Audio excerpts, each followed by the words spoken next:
employers back in the day, in the 50s and 60s, would literally tell their recruiters, we want you to come back with, applicants within this particular age range, right? And then the recruiters would do that. And Congress and the Department of Labor that wrote this report that led to the law said, hey, this seems like this is very harmful to older people getting hired. If employers can just tell employment agencies and recruiters, we want the, people between 25 and 35, right? So that made sense to attack. But today, we're seeing the same thing, except the advertiser isn't even asking the platform to do it, but Meta is saying, aha, we know who should really see this ad. It's, people 25 to 40. So let's just steer it there. I mean, it's shocking, but when no one is watching, right, the algorithm is going to do what algorithms do, which is discriminate. Hey, everyone. So the next 2 episodes are a twofer. It's a series that's going to cover the state of age discrimination in the workplace today, and also what you can do about it. So this week, we're starting with laying out some of the facts about ageism in the workplace, covering recent cases, trends, concerns, and more with 2 excellent attorneys who help lay down the law. We're also going to have some fun, and we're going to laugh a little bit, I promise. And the following episode, we're going to be sitting down with the commissioner of the EEOC, Keith Sonderling. Now, the EEOC is the federal agency that is the watchdog for our civil rights in the workplace. And Keith is going to cover the history of the agency, discuss the place the EEOC has in our world of work, talk about the process of filing, the current filing landscape, and tell us a couple of wild stories. Now, I wanted to get into more with him, but he was bound by duty and he couldn't answer a lot of things that I wanted to ask. And some of those things we're going to get into in this first episode. But the bottom line is, if you have faced discrimination at work, the first step is placing a complaint with your local EEOC office. So we're going to cover that with Keith next time. All of this is to say, be sure to hit subscribe so you get automatically notified and you don't miss the second part of the series. So let's go. Welcome to It Gets Late Early. I'm super excited today to have 2 guests, 2 for the price of 1 here today on the show. Both are lawyers. I have Elizabeth Aniskevich from the AARP Charitable Foundation. And then I also have Peter Romer-Friedman, who is the founder and principal of Peter Romer-Friedman Law. And they are here today to tell you all about the landscape and the backdrop of what's happening with age discrimination in the workplace today. So thank you both for being here. Thank you so much for having us. Happy to be here. So, Elizabeth, I know that the AARP does a lot of surveys and finds a lot of data on age discrimination as part of their sort of offer to our community and to the world at large. And I'd love to get a sense for some of the data that you have, some of the research and the findings that the organization has come up with to really explicate what's going on in the employment world with regard to age discrimination. Yes, I'm happy to do that. Just briefly, I sort of want to orient where the foundation is in relation to AARP as well. So I'm a senior attorney in AARP Foundation, and I think probably a lot of your listeners and older adults in general have heard of AARP, the enterprise. But I work in AARP Foundation, which is a different entity, and it's the charitable affiliate of AARP. So AARP is really the powerhouse for the research and a lot of the data that I'll be sharing with you today. And the mission in the foundation where I am is in many ways similar to what's happening at AARP. We're both working towards advancing and protecting the rights of older adults in various realms of their life. And the foundation has a very specific focus, though, on lower income older adults and older adults who have been historically marginalized. But when it comes to employment, the information and the research that AARP can gather is really helpful for us in the foundation when we litigate employment discrimination cases. And so I wish I had good news for you, that it wasn't super bleak, but in a lot of ways it is. AARP did a survey just in 2023 that was published where 64% of older adults who were surveyed in this said that they have either seen or experienced age discrimination themselves in the workplace. Over 40% of older adults have actually experienced it after turning 40. And I think that's a really important thing that I'm sure, I know that you know, and probably most of your listeners, but older adult, when we're talking about employment, is 40 and older. So it's a large portion of the workforce. And older adults really feel this. Like in this survey, older adults who were looking for another job after being laid off, their biggest fear about not being reemployed within 3 months is because of discrimination, not because they don't have the skills, not because they're not interested in expanding their skill set and learning new things, but because they're afraid the person interviewing them isn't going to be interested simply because of their age. And also older adults who were surveyed weren't very optimistic about this landscape getting better. Oh, that is brutal to hear. But on the flip side, it's actually really validating, because I feel like this kind of data helps ground people in the fact that this is reality. It's not something that they're making up in their heads. This is very, very real, and many, many people are going through it. So I think that has to provide some level of comfort at some point. I think, and it makes me, I mean, maybe this is sort of the optimist in me, who is not eternal, but sometimes she does show up, that as more of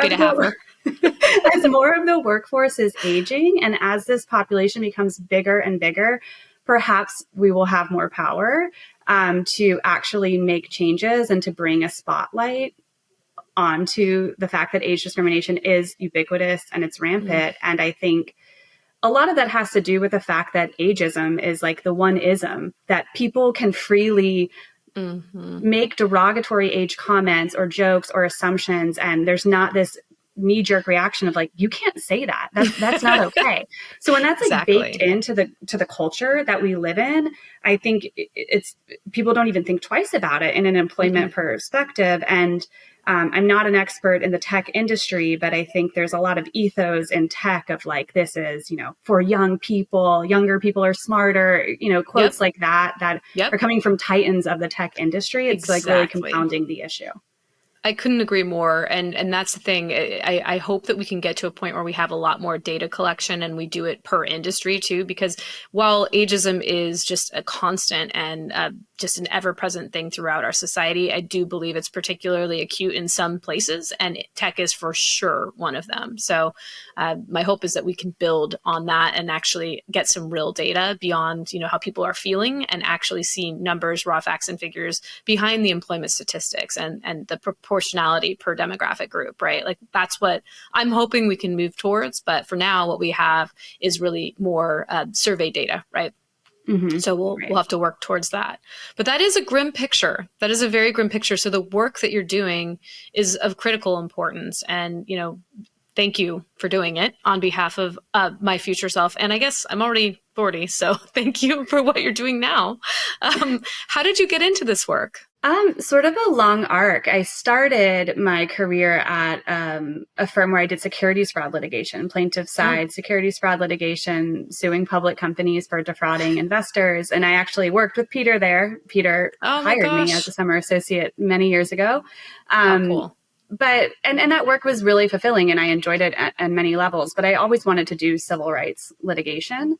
And so when this job presented itself, and I felt like it was the right time in my career to move, I ended up here. And I think what's unique about AARP Foundation litigation is that we do impact litigation specifically, which can be hard to find in the nonprofit sphere. And I think we're really kind of special in that regard. So what I mean by impact litigation for you, I know you know a little bit, but also for the listeners, is that we don't typically do like a one-on-one individual case. So if there's one person who's been terminated for age discrimination, we're less likely to take that case. What we focus on are cases where we can do a class or collective action where the company has a systemic policy or practice that's impacting hundreds, maybe even thousands of workers. And we like to sort of find cases where we're working against an employer that is big enough that if we make a change, it has like a reverberation, and other employers kind of take notice and say, well, maybe I shouldn't be doing that either.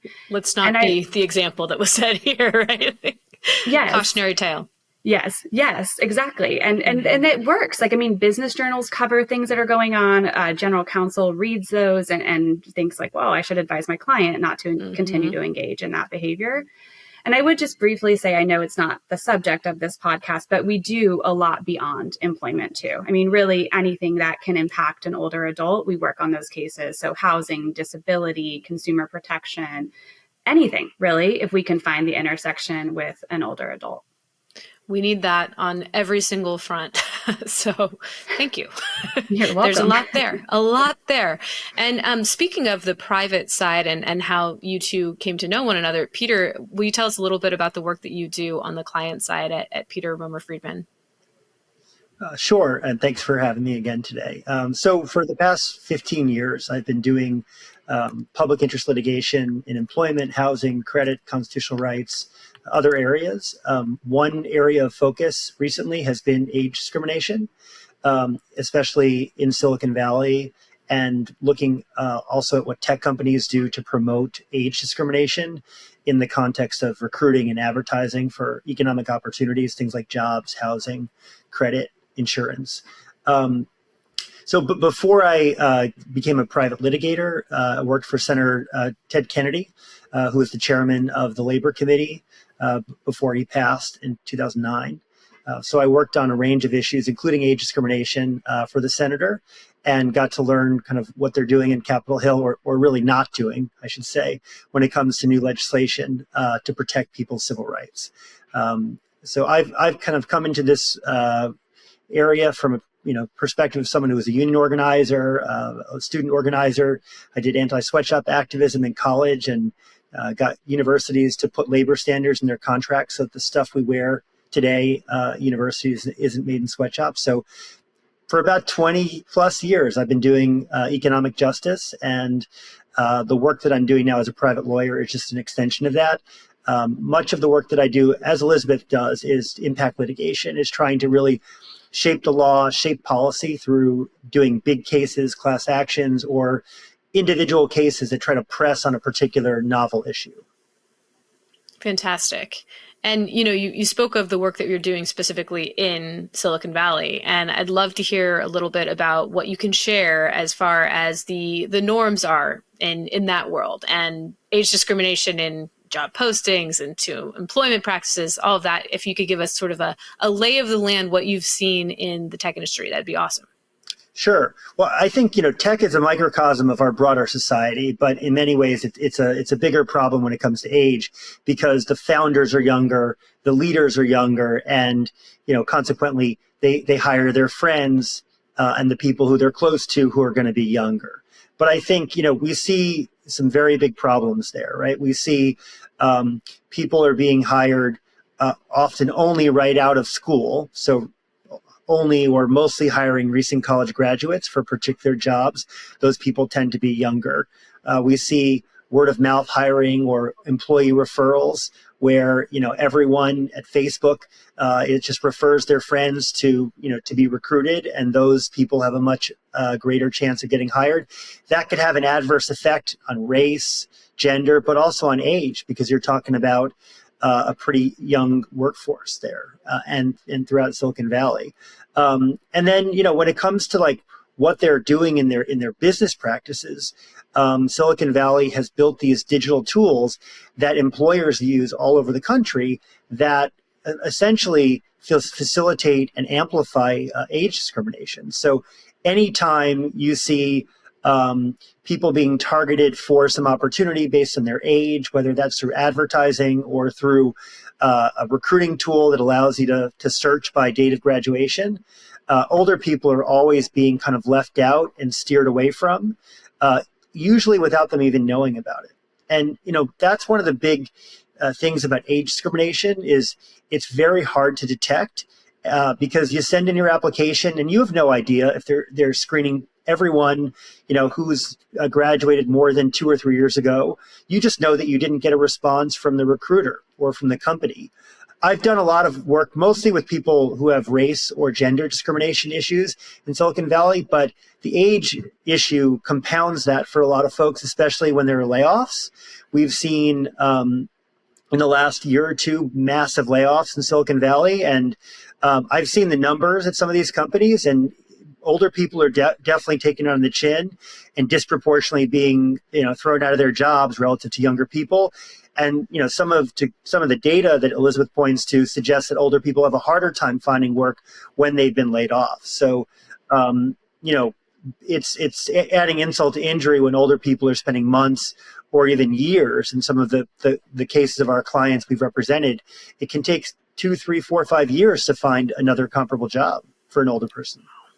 Yeah, I've seen some of that data too, and it's daunting. I mean, we're all getting older every day, right? And I had to ask myself the question, do I even want to continue to build a career in an industry that seems not to want me after I turn 40, right? And I have my own experience with, what I believe to be related to age discrimination treatment, which was, I turned 40, and prior to turning 40, I had a ton of unsolicited inbound recruiter interest in me applying to jobs at tech companies.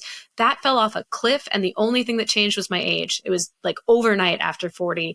And I don't think I don't think it's unique, and I really don't think it's a coincidence. I think there's definitely a correlation there. And I can tell you also, in looking for tech jobs right now, I mean, for example, I was looking at this one startup and I was going through the application process as was normal. And then I got to a page that asked me to put my date of birth. And I thought, interesting. I wonder why they need to capture this. But technically, I understand that to be a very legal thing. They can ask it for demographic purposes. So I entered my birth date. And then I thought, I wonder what the makeup of this company is. I wonder if they are an age diverse organization. And I went onto LinkedIn and I searched through all the people who worked at this company. Not a soul even close to 40, not a soul. And I thought, well, this must be used for purposes that are untoward. And in my view, it looks like it could be something that only helps them discriminate against people over 40, right? So that struck me because they might be saying one thing, but doing another. And from what I've been able to glean, it's like, we don't really have any watchdog abilities here. It's kind of like, well, here's the law. You're not allowed to discriminate on the basis of age, but we aren't collecting data. The EEOC does not collect data on their EEO1 reports on anything but race and gender. And so when I look at that situation, I think to myself, well, it's kind of a fox guarding the hen house type scenario where we're just hoping they do the right thing, do no evil, whatever. And I've seen other cases out there where it is actually your age is expressly being used to filter out candidates. I know there was an EEOC case against the iTutor group out of China. And, they were discriminating against women at 55 because we're not allowed to age apparently, and men at 60. And it's like, this is happening, right? We know this is happening. What can we do? Oh, and I was thinking of the iTutor case as you were talking, not only for how clear the discrimination was, but also when Peter was mentioning, he's done race and gender discrimination in Silicon Valley, but age can confound it. I think one thing to also keep in mind about ages and age discrimination is that the AARP survey we were talking about earlier, women and Black Americans experience age discrimination at a higher rate. So there's really this like intersectional aspect going on to it too, where like no one's really allowed to age. We don't really want you to work if you're older, but like some people you're really not allowed to age. And it gets like really layered, all of the factors that go into age discrimination.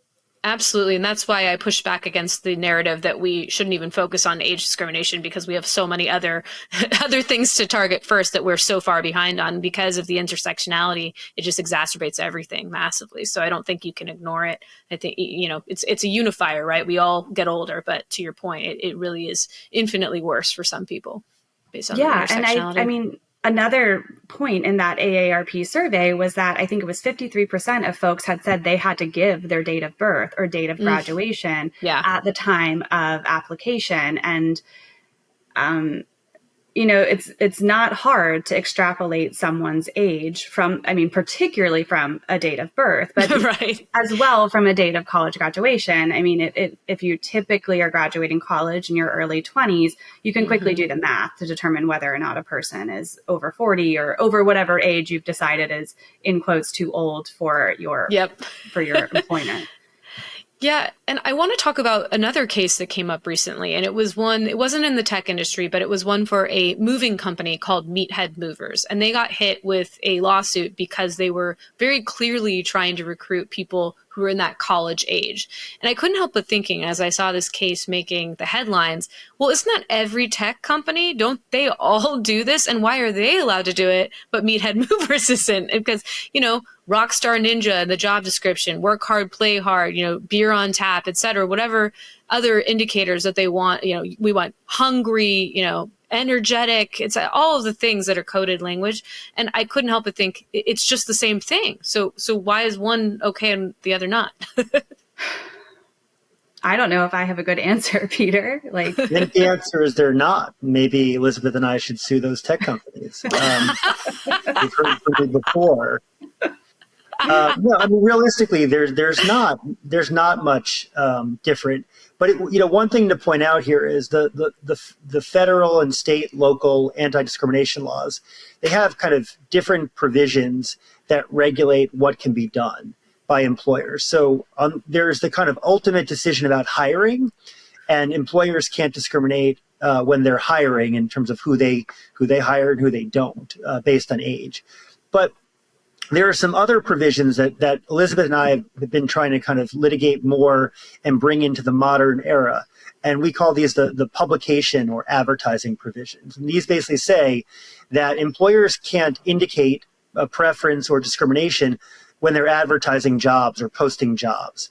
And the EEOC has said for five or six decades now that if an advertisement for a job references the words recent college graduate in reference to a specific job, that indicates a preference for younger people, because everyone knows, you don't even need a wink and a nod, everyone knows that younger people are typically the recent college graduates. So if you put up a job ad that says, hey, we're looking for only recent college graduates or primarily recent college graduates, that sets off a red flag and could violate the law. So, there's a ton of advertising going on there. And, the problem is, you could say, well, what's the problem with just an advertisement? Do the words hurt older people? Do they fall down and run away? No. They're not directly hurt by it. But what happens is they won't apply for that job. And so it will steer younger people to that job and older people away from it. It's no different than in the legal industry when they say, we're only looking for a lawyer who has less than 2 years of, legal experience. Everyone knows who they're looking for. So I think to piggyback on a point that Elizabeth made, I think one reason why these very big companies flout the law and hire only recent college graduates or say that they only want to hire recent college graduates is because they don't think anyone's watching or that anyone will take a big stick and whack them. But, the AARP's got a big stick. So do public interest litigators and the EEOC, and we're gonna get at this issue because you shouldn't have to be 24 or younger to get a job in Silicon Valley. Older people have a wealth of experience. Look, it's so bad right now that a lot of our clients who are older, particularly those in their 50s and 60s, they won't put their date of graduation in their resume. And, although to your point, some of these employers, when they, require you to sign up online for a job application, they make you say your date of graduation, and they use that as a proxy for age to screen you out. 100%. And the only reason we even know about the iTutor Group lawsuit is that some discerning candidate thought, I wonder why I got rejected. Perhaps my age has something to do with it. And then went back and submitted the same application, but just changed the age. And that was how that got sorted out. That was how they got caught. But how many people are actually going to do that and then take it upon themselves to do this, which is why I fear that this can continue, right? And I can tell you, I talk to a lot of my audience and people will tell me point blank, they've been in the room where these discussions are being had, where they are talking about who they're looking for. And they're looking for, someone with fresh ideas. They're not looking for mature candidates. They won't say, we don't want old people here. They won't say we only want to hire young people because they're smart enough not to do that. But these conversations, all wink, wink, like we know what they mean, right? And these layoff decisions, like you said, I've heard a slew of reports about these disproportionately impacting older workers at these various tech companies of all sizes, right? And it's, again, like how can we how can we change this? Like what sort of steps can we take if we're in those rooms and we're hearing those conversations, or God forbid, if we're on that layoff list? And I know they do provide you with a list of the people who are also impacted, their ages and whatnot. But again, unless you have a Rolodex, which that's a nice term, but unless you have like a whole list of everybody in the department and what their ages are, the people who are still remaining, who weren't laid off, like I wonder how much room you have to even make that case. So what should people do?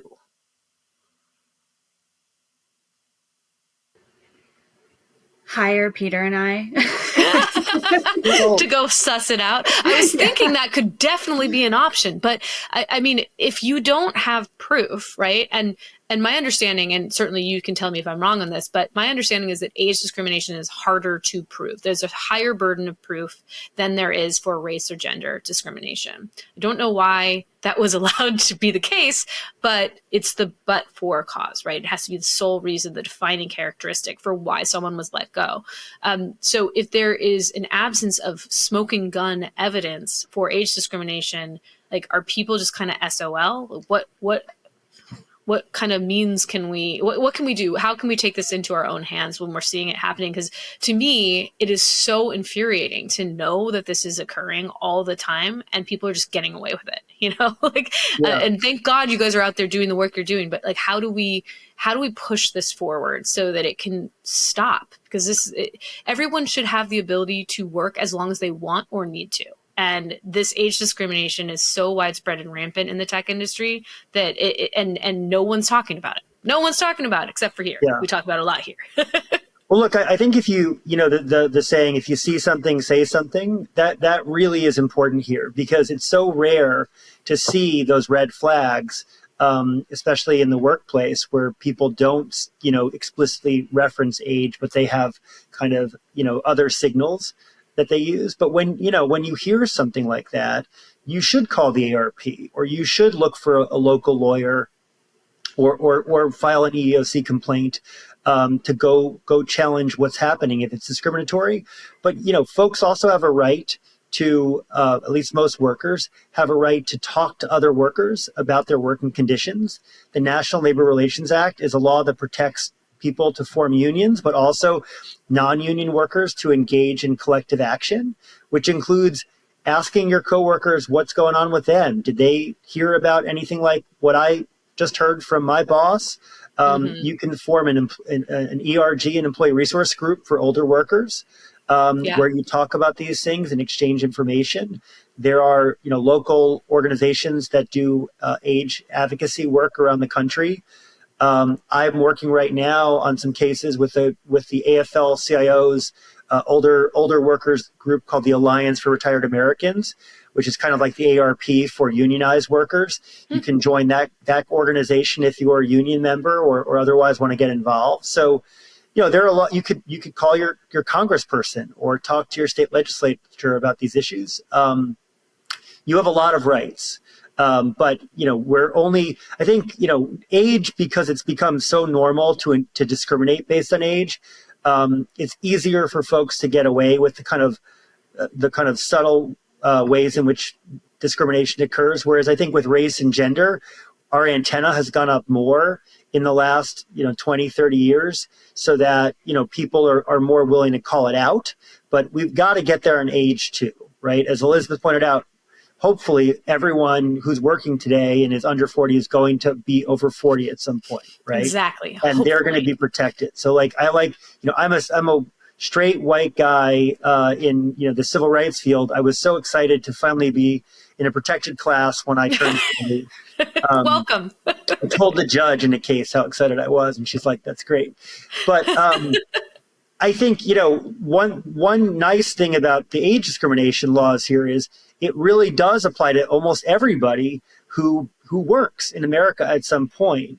So frankly does the Americans with Disabilities Act, because everyone's going to have some disability over the course of their life, right? And so the ADEA, the Age Discrimination Employment Act, is a great example of how the civil rights laws work for everybody. They're not just limited to this group or that group. And so everyone, I think, has a vested interest in making sure that they're stronger. So to your point about some of these, deficiencies in the law, because of the way the conservative federal courts have interpreted the federal age discrimination law, the protections for older workers, in terms of discrimination, are lower and less protective than for other kinds of workers, particularly under the Title VII law that protects you against gender, race, national origin discrimination, religious discrimination. So, for example, you shouldn't have to prove that age was the but-for cause, kind of the primary reason of your termination or other discrimination, when other laws just require you to show that the protected status was a motivating factor, a lesser standard. So, there's bipartisan legislation in Congress to fix that. The Supreme Court decision called Gross, Gross. It was a gross decision, in my view. It could kind of undercut older people's rights. I'm not here for it. Congress should at a minimum be working to fix those kinds of loopholes. Congress is also working to fix the fact that, like most workers, older workers can be compelled to arbitrate their claims without a judge or a jury. And that really undermines the ability of people to exercise their rights. So sure does. There are a lot of ways that the age laws can be beefed up. But they're only as the paper that Congress enacts is only as good as the people who activate and enforce the law. So people got to speak up. That's very true. That's very true. Well, and I would think that the advocacy for age would be very strong right now, because it seems like there is a very strong older demographic in politics right now. So, having people who are experiencing this themselves at this point in time is probably actually really helpful to get things across the line, right? Yeah, I think so. And I saw, I think it was in the AARP research, but that the 75 plus demographic is the largest expanding demographic of the workforce right now. And so, to your point, sadly, because no one can retire. Well, and I mean, and that's a real point. Like at this, people have to work longer now. And so we're going to be bumping up against this issue, I think, more often. And to I want to piggyback a little bit more and add on to what Peter was saying about like all the really great ways that individual people can fight back against age discrimination, and just sort of like revisit my point about ageism being so baked into the culture. Like, I think if a bunch of people, take movement, file something with your local EEOC, like the ultimate goal is that we get rid of publications that have ageist language. Like it's all tied together. I feel like we collectively have to like force out ageism so that it's not okay to use those words in a job advertisement. But right now, like people don't even realize that it's a problem. So I do think when folks, I think it's becoming more known that there's this like thinly veiled coded language in job advertisement, but I hope that people can really take that from this conversation and feel free to speak up, even if it's internally to their own organization. If they see something, they're advertising for a position that's a problem, go talk to your HR about it, because I think we've got to stamp out the language in general. Like to Peter's point, it's not hurting someone. They're not falling down in that way when they read this job advertisement, but it's hurting us as a collective to perpetuate it over and over again. Oh my gosh. I actually saw an advertisement that was on LinkedIn for LinkedIn just recently, and I could not believe it. It was stunning. It was this advertisement where they had sort of the point of view. You may have seen this. It was the point of view of an older woman, silver-haired woman, and she was saying, my son works in something called, he sells clouds, and I mean, it was the most offensive thing ever. It was about software as a service. It was about the cloud, right? And they had this older woman,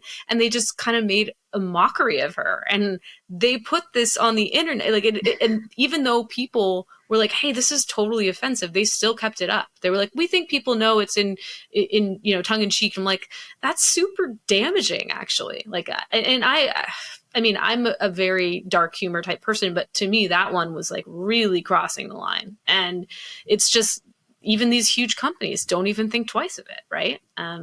Right. Like this isn't a satire on LinkedIn. Yeah. This isn't like SNL or something where maybe it's still, I don't know, we can have feelings about it, but everyone kind of knows what's going on. Like LinkedIn is a professional posting site, and if you were talking about any other ism, that would be a problem. Oh my gosh, imagine. Oh, women, look at women. No, never.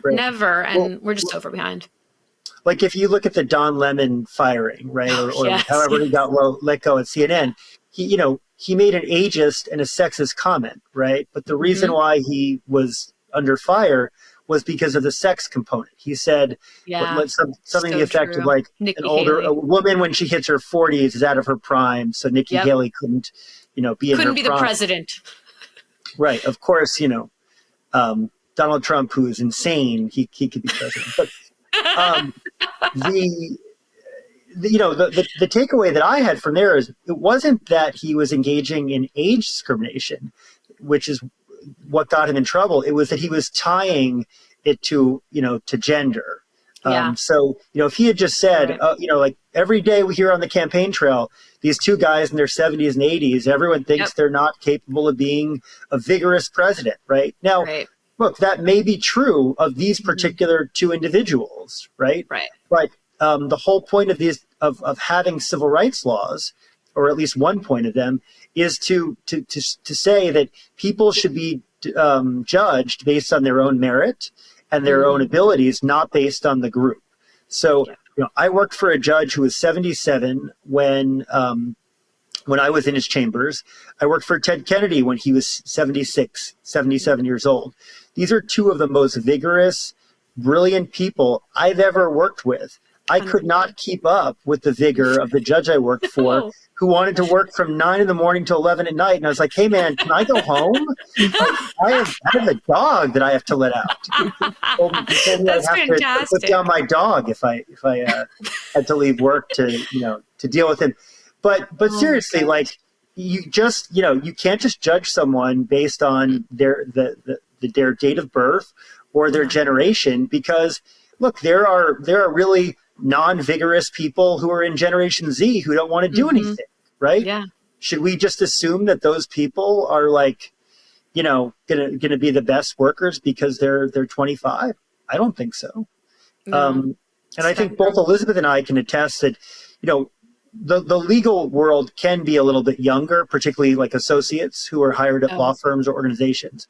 But I would say in every organization I've been a part of, there have been some incredibly brilliant and resourceful older people who provide the kind of experience and expertise and the know-it-all that and know-how that only comes from having worked a long time in an industry. Yes. And, we all benefit from that. So, we should think more about what are the things that older people bring to the table that younger people don't when deciding whether to give them that job interview or hire them. I'm a fan of Joe Biden. I worked with him and his staff in the Senate. I think Joe Biden's going to make a great president again for another 4 years, like irrespective of his age. But like at the end of the day, we got to judge people on their merits and what they can and can't do. 100%. And just to pile on to the, getting our butts kicked by people in their 70s. I just played tennis with a 70-plus-year-old woman. She whipped me. So I get it. I mean, you cannot judge a book by its cover. Like this is people who are excellent at any age. my favorite hobby is I play baseball in a 30 and older league where I play baseball with guys in their late 70s, and I wouldn't say that they kicked my butt. But some of the guys in their 60s kick my butt, and it's you just can't attach any relevant age. You can't. But, those guys were former professional baseball players. Yeah, I don't know about this woman, but I'm just learning tennis. You can start at any point. I'm 41 and I'm just learning how to play tennis. But yeah, it was definitely, I was like, okay, this is actually a great sport because I can take it into my later years. This woman is living proof that it's going to work out for me to keep playing tennis over time. So it's great stuff. But yeah, no, all of that is so critically important. And I'm glad that you've seen in action, throughout variety of different workplaces that people can provide so much value at every age, really. And at the end of the day, the reality is what we need is an age diverse workforce. We need people of various places in their lives, various stages of their lives working together. It's just like any other form of diversity. And I'll say it till I'm blue in the face. Like, it's just how it is. But we're behind on age, I think, to your point, Elizabeth, and yours, Peter. Primarily, I would say, because this is such an ingrained part of our culture. And even if you have a great policy at your work that says, you know what, we like people of all ages and we won't discriminate against people of a certain age, we all bring ourselves to work, right? And so if you are ageist yourself, you might not even be aware of it, right? Like I went to an Age Equity Alliance event over a year ago, because it was 2 years ago now. Time flies. But there was a session that was done by an inclusion researcher named Daniel Jollis, who's also been a guest on the show and is fantastic. And he put 3 candidates up on the screen. One was pretty young, one was probably middle-aged, and then one was older. And they had relatively the same qualifications. The younger person, obviously, because there were fewer years with which this person was able to do stuff, had a little bit less experience. And then the one, the 2 at the top, middle-aged and older, had about the same experience. And he said, who would you hire? And immediately, just knee-jerk reaction, I was like, the person in the middle. So that showed me I was ageist against older people and younger people. I was like, oh, great, I'm a jerk, so cool. But we all have this baked in because we've been fed these negative stereotypes about aging since our earliest years. I read a study saying that kids as young as 4 start exhibiting negative stereotypes about older people. My own children use "you're old" as if it's like a sick burn against their mother. I'm like, where did you get this? Like, where does this come from? So this is going to take some time to unearth and like really have a reckoning internally with each of us, right? Because it starts with us. So it's a long game. Yeah, I completely agree. And I think that's why Peter and I are so interested in these publication type claims. And I have a hyper focus on them in general, because it's like sometimes I don't even know if people understand what they're doing. Employers understand, or just anyone in our general lexicon. Another thing we do in this unit is write amicus briefs to support other litigation. And we've written some for Peter. And in a recent one that was about a housing case, I came across research that talked about how age integration in our society doesn't really exist. We all live in our own microcosm of people around our own age, and that it has gotten worse over the last 200 years. There was a time where we intermingled and respected people who are older, but the stereotypes are entrenching and getting worse, not better right now. And so I think COVID probably exacerbated it too. Right. Was even it? more. COVID probably exacerbated it too, because we're even more insulated. Right. I would think so. Yeah. And I think that also had a lot of impacts on the workforce as well. COVID and people going into maybe what is it called when everyone is retiring, the great retirement or something? Sounds. No, I was like quiet quitting. No, that's not it. The Great Resignation. Yes, there the Great Resignation. But all those terms. I've seen some information that then people were realizing, actually, I might need to work longer, and then they're having trouble re-entering the workforce, particularly if they're older. Yes, that's absolutely a thing. Yeah, I mean, so what's so interesting about the case that Elizabeth mentioned is called Opio Teneoni versus Bizzuto. And this is a case where we discovered through investigative efforts that most of the major housing companies in the DC area, where we kind of did this analysis, were screening older people 50 and older, completely out of their apartment complex advertisements on Facebook. So every time, you'd go on Facebook, if you're younger than 50, you would get ads for Bizzuto and all these other housing companies about particular properties in your community. But if you're older than 50, you would never see them. You'd have zero opportunity to see them. What a loss.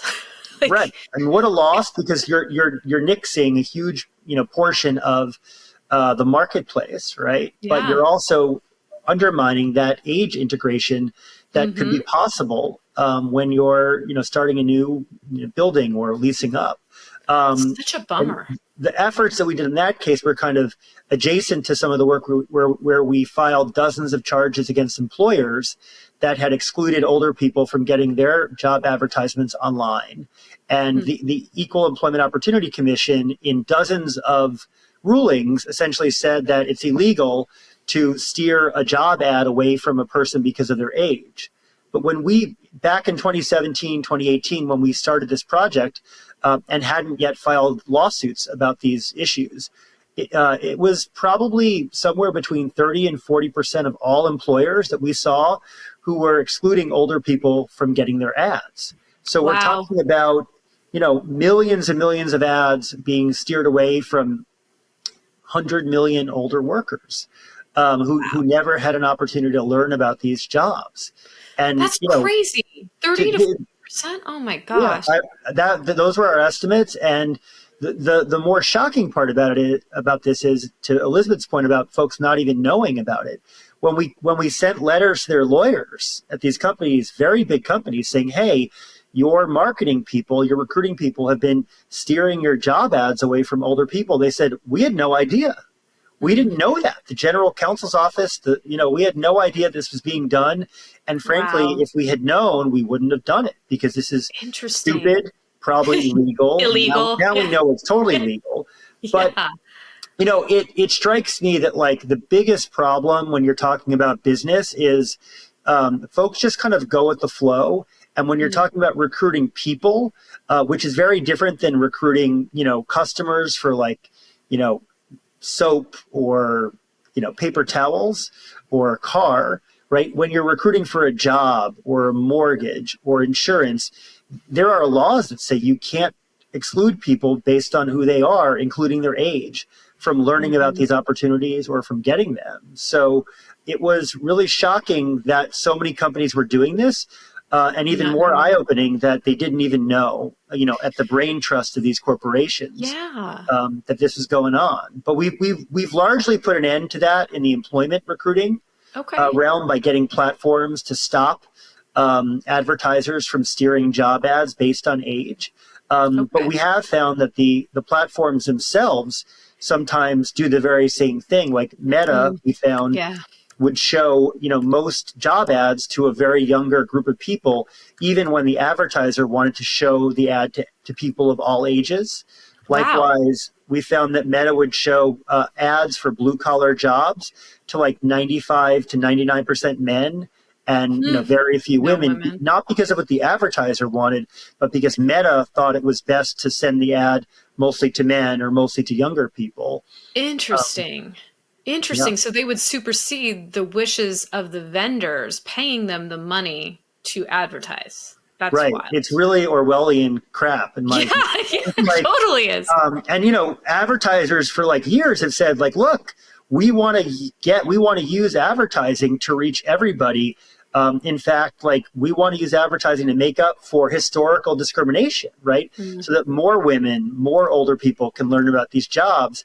But instead, when they tell Meta or Facebook, here's who we want to send our job ads to, everyone 18 and older, Meta then sends it to mostly men under 40. I mean, that's totally bogus. And in our view, illegal. And I'd be ticked off as a client of Meta, hey, I told you to target these people and you didn't. What? That's crazy. Right. Wow. You don't expect people to do illegal things on your behalf, right? No, you're trying to follow the law and they're doing it illegal. Wow. Yeah. I mean, look, it's no different than, this is actually one of the problems that animated the enactment of the Age Discrimination in Employment Act. Employers back in the day, in the 50s and 60s, would literally tell their recruiters, we want you to come back with, applicants within this particular age range, right? And then the recruiters would do that. And Congress and the Department of Labor that wrote this report that led to the law said, hey, this seems like this is very harmful to older people getting hired. If employers can just tell employment agencies and recruiters, we want the, people between 25 and 35, right? That that made sense to attack. But today, we're seeing the same thing, except the advertiser isn't even asking the platform to do it, but Meta is saying, aha, we know who should really see this ad.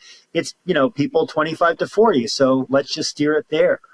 I mean, it's shocking, but when no one is watching, right, the algorithm is going to do what algorithms do, which is discriminate. Yes, that's what they do. And, to your point, like, how do we, I think about all of this, and I think AI can be hugely problematic. We saw how that worked out with iTutor Group, right? An AI platform was summarily dismissing people of a certain age, right? Because it was programmed to do that, right? And then in some cases, it's not necessarily programmed. It's just like the algorithm doing what the algorithm does, right? So there are these issues. But how do we measure this when, for example, like the EEOC is not collecting data on age, right? Is there anything we can do as humans who need work? Like, what can we do? And also I wanted to ask you this.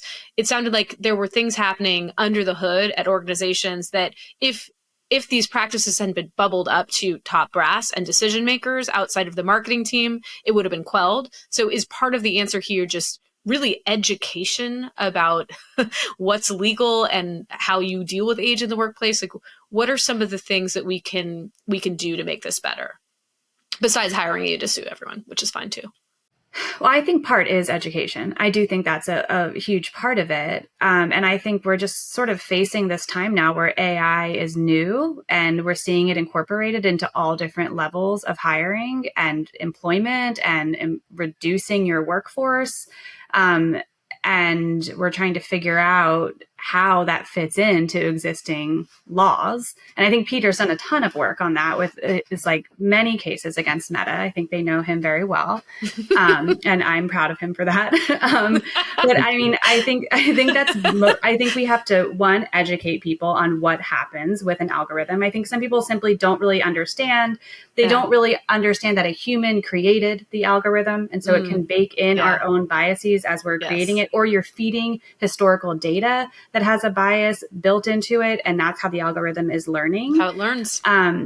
So, I mean, I think education is a big part of it. And I think it's incumbent on lawmakers, to the extent they can work together, which I hope they could on an issue like this, to start passing regulations and laws that are actually going to help us be more prepared. Like, the internet isn't a new thing anymore, but I think a lot of times it's like still kind of how we're acting. Like, oh, well, we don't know. We don't really know how we can regulate it. But I think we've made some good progress in cases that Peter, again, has been involved in, where the courts have held that Facebook doesn't have Section 230 immunity, for example, which basically means that they are not just like a passive emitter of information, but they're actually a content provider of what's happening on their platforms, and they can't hide behind Section 230 anymore. So I think like progress is happening, but it's slow. And I think a lot of us are doing what we can do now. It's just we're waiting for it to play out and make a change. Totally. Well, I mean, there are some positive signs. And I would say, yes, confirmation bias, especially among this group, is probably quite strong. But I personally have seen a lot more out there in the media about ageism and eradicating it, and people talking openly about being over 40 and what has befallen them since they hit that milestone birthday, right? And so I do think the narrative's shifting and there's a lot more awareness. And again, I recognize that I'm on the lookout for this stuff, but I do see it in popular culture. I mean, even the example I'll give would be, Julia Louis-Dreyfus, Elaine from Seinfeld, her podcast, Wiser Than Me, is all interviewing women who are older than she is and wiser than she is. And that was the #1 podcast last year. So I feel like there's some really hopeful signs. Yeah. It's a great podcast. I love Jane Fonda. I know, that one was so good. I love Jane Fonda. She's hilarious. And Grace and Frankie. That was, great show. You wouldn't have seen that show on television like a decade ago. It just wouldn't exist unless it was the Golden Girls, right? And it was a completely different time. So there are some good signals, I think, that we're moving forward culturally. And certainly the work you two are doing on behalf of older employees and older people generally, in your case, Elizabeth, it's hugely instrumental to making that change. So we got to start with awareness, and then we're going to be able to make some action happen out of that. So I'm super grateful to both of you for being here. I think you've shared a lot of really great evidence of what's happening today and what we can do incrementally to make sure that we can make ageism something that's squarely in the past, and we can all have the right and opportunity to work as long as we want or need to, even in the youth-obsessed tech industry. Mark Zuckerberg's almost 40, by the way, so he's on our team very soon, and I have a feeling he's going to change his thoughts around who's smarter, right, once he's part of this group. So yeah, I wouldn't hold your breath. Really? He'll just I don't know, take the infusions of a young person or something like that one weird billionaire is doing to make himself young, because I'm I've seen those stories everywhere. But yeah, no, I mean, I feel like it has to shift, right? So thank you so much. This has been such a delight, and I know everybody's going to learn a lot and actually be entertained along the way too. So thank you. Yeah, thanks so much for having us.